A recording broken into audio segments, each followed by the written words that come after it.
India TV YouTube channel को subscribe करें और बेल आइकन दबाएं। उत्तर प्रदेश में राजकीय शोक का आज तीसरा दिन है। आज पूर्व मुख्यमंत्री कल्याण सिंह को अलीगढ़ में अंतिम विदाई दी जाएगी। कल्याण सिंह का पार्थिव शरीर कल ही अलीगढ़ लाया जा चुका है। यहां के अहिल्याबाई स्टेडियम में पार्थिव शरीर जनता के दर्शन के लिए रखा गया है। अब से कुछ ही देर बाद इसी स्टेडियम से कल्याण सिंह की अंतिम यात्रा शुरू होगी और इस मौके पर बीजेपी के तमाम दिग्गज नेता मौजूद होंगे। यूपी के सीएम, राज्यपाल से लेकर केंद्र से अमित शाह और राजनाथ सिंह जैसी हस्तियां कल्याण सिंह के अंतिम संस्कार में शामिल होंगी। कल्याण सिंह को अंतिम श्रद्धांजलि देने पीएम मोदी कल गए थे। आज अतरौली में बीजेपी के तमाम बड़े नेता मौजूद होंगे। इसमें पूर्व केंद्रीय मंत्री उमा भारती और मध्य प्रदेश के मुख्यमंत्री शिवराज सिंह चौहान भी मौजूद रहेंगे। अंतिम संस्कार में शामिल होने जा रही उमा भारती ने कहा, दुनिया उन्हें बाबूजी कहती थी, वो उन्हें भाईजी कहती थी। कल्याण सिंह का जाना उनके लिए निजी नुकसान है। मेरे तो व्यक्तिगत तौर पर से मैं जब 11 साल की थी तब से मैं उनके संपर्क में थी। हमारे बीच में उम्र का जो अंतर था वो पिता व पुत्री का था, लेकिन मैं उनको हमेशा भाई साहब कहती थी, जबकि लोग उनको बाबूजी कहते थे। और जब यहाँ पर बीच में जब उनको भारतीय जनता पार्टी से निकाल दिया गया था तो उस समय पर वो यहाँ आए और उनको दिग्विजय सिंह ने बुलाया। जब मैं यहाँ की नेता घोषित हुई, उन्होंने कहा मैं उमा को कभी नुकसान नहीं कर सकता और इसलिए उनका आशीर्वाद विशेष रूप से मेरे साथ रहा।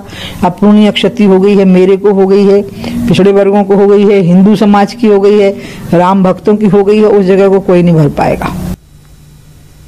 मध्य प्रदेश के मुख्यमंत्री शिवराज सिंह चौहान ने कहा कि कल्याण सिंह ने उनके जैसे लाखों कार्यकर्ता तैयार किए। कल्याण सिंह सबके लिए प्रेरणा थे। ऐसे नेता थे जो हमें सदैव प्रेरणा से भरते थे। उनके जाने से हमारे देश के सार्वजनिक जीवन में जो शून्य पैदा हुआ है उसे कभी भरा नहीं जा सकता। वे भारत के सांस्कृतिक पुनरुत्थान के पुरोधा थे, हमारी प्रेरणा थे।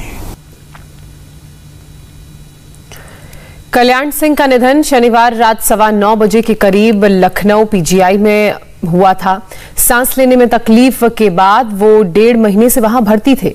कल्याण सिंह के निधन के बाद सीएम योगी ने राज्य में 3 दिन के शोक का ऐलान किया था। लखनऊ में उनका पार्थिव शरीर पहले आवास, फिर विधानसभा और आखिर में बीजेपी दफ्तर में रखा गया।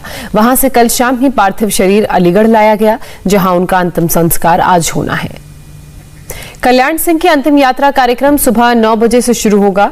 सुबह 9 बजे अंतिम दर्शन होंगे स्टेडियम में।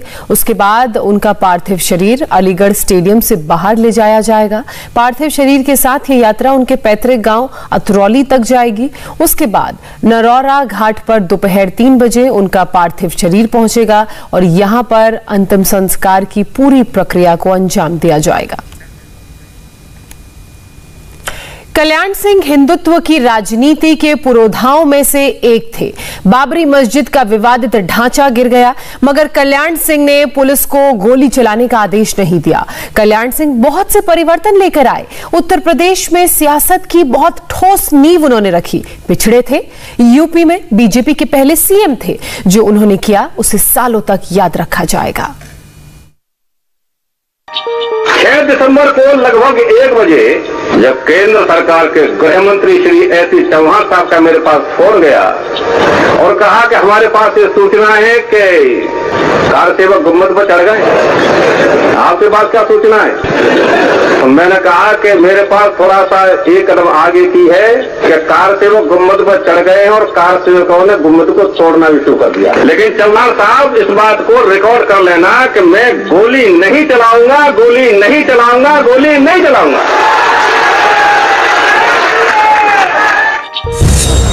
भारतीय सियासत के बेबाक बाबूजी नहीं रहे। बाबूजी चले गए। बाबूजी पार्टी के झंडे में लिपटकर ही अंतिम यात्रा पर गए। बाबूजी यानी कल्याण सिंह यूपी की सियासत में तब चेहरा बनकर उभरे जब सूबे की सियासत मंडल और कमंडल के बीच उलझी थी। वो बीजेपी के थे, लेकिन सबके थे। मंडल के सियासी तेवर ने कांग्रेस की राजनीति का मर्डर कर दिया, मगर जिस पार्टी पर सवर्णवाद का इल्जाम धरा जाता था, उसने एक पिछड़े नेता कल्याण सिंह को बागडोर थमा दी। मत भूलिए, कल्याण यूपी में बीजेपी के सबसे पहले सीएम थे। कल्याण सिंह जाति से पिछड़े लोध समुदाय से आते थे। बीजेपी के दूरदर्शी नेतृत्व ने कल्याण को पहला सीएम बनाया। कल्याण सिंह ने इस भरोसे पर खुद को खरा साबित किया। ये एक ओबीसी नेता में बीजेपी का भरोसा था, जो सही साबित हुआ। कल्याण सिंह भारतीय जनता पार्टी में मंडल और कमंडल दोनों के पुरोधा थे। उन्होंने पार्टी को नया जनाधार दिया। ये वही जनाधार है जिसके बलबूते एक ओबीसी प्रधानमंत्री की कुर्सी तक पहुंचता है और फिर लौटकर कल्याण सिंह को नमन करता है।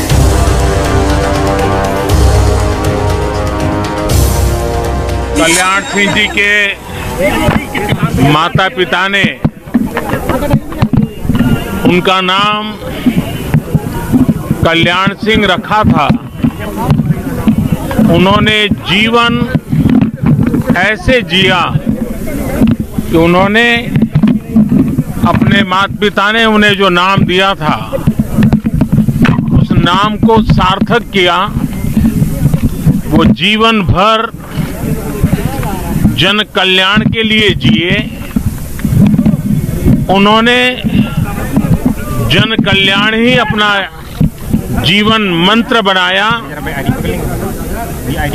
और भारतीय जनता पार्टी, भारतीय जनसंघ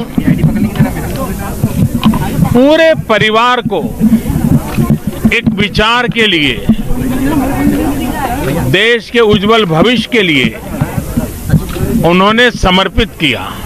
प्रभु श्री राम को उनके चरणों में प्रार्थना करता हूं कि प्रभु राम कल्याण सिंह जी को अपने चरणों में स्थान दे। भाजपा का जो विस्तार इस वक्त दिखता है, उसकी बुनियाद में कल्याण सिंह थे। अगर आज अयोध्या में राम मंदिर बन रहा है तो बुनियादी ईंट कल्याण सिंह की धरी है। ढांचा न गिरता तो कोर्ट का फैसला न आता है। अयोध्या में कार सेवकों पर गोली न चलाने का ऐलान उनकी हनुमति भक्ति का दृढ़ प्रतीक था। वे उत्तर प्रदेश में भाजपा के सबसे बड़े और ऊंचे राजनेता थे। कल्याण सिंह भाजपा के अकेले नेता थे जिन्हें बाबरी ढांचा ढाए जाने की सजा अदालत ने दी, जबकि पार्टी के बाकी तमाम नेता बरी हो गए। मंडल कमंडल के इस रसायन से ही कल्याण सिंह हिंदुत्व के पहले प्रबल और प्रमुख चेहरा बने।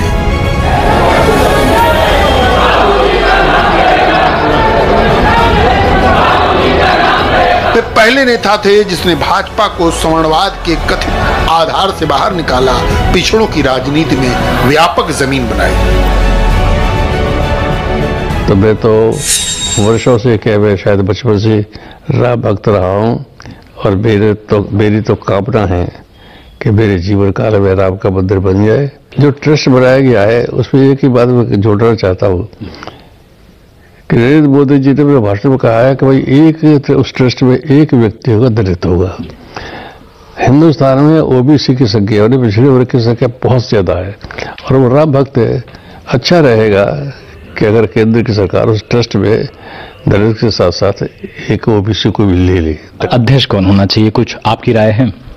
और कोई न कोई ऐसा हो जो राम आंदोलन से, राम भक्त, राम मंदिर के आंदोलन से जुड़ा रहा हो, अभी तय कर ले। और ये तो टेस्ट का अधिकार है कि वो तय करे वो अपना अध्यक्ष कैसे चाहते हैं। बहुत से लोग टाइमिंग को लेकर के सवाल उठा रहे हैं कि दिल्ली में चुनाव होने वाले 8 तारीख को और भारतीय जनता पार्टी पोलराइजेशन करना चाहती है, इसका फायदा लेना चाहती है। देखिए, इससे चुनाव से इससे कोई लेना देना नहीं है।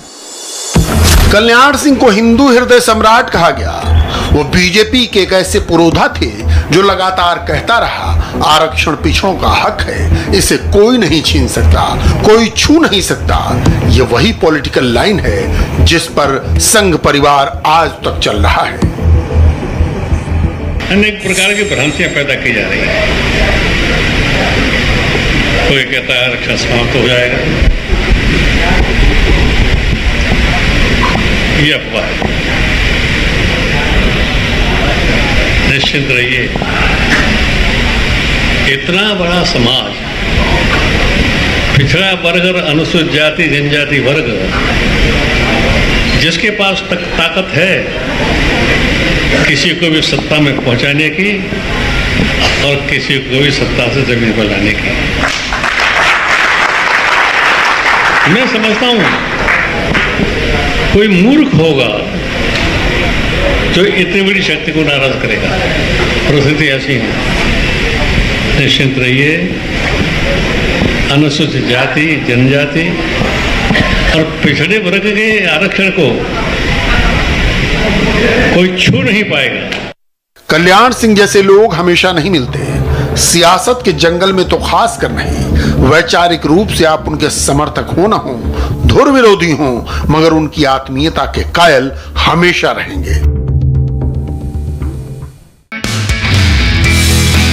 नमस्ते, मैं हूं मीनाक्षी जोशी। वीडियो और खबरों से अपडेट रहने के लिए India TV YouTube channel subscribe करें, बेल आइकन दबाना ना भूलें। जुड़े रहें इंडिया टीवी के साथ।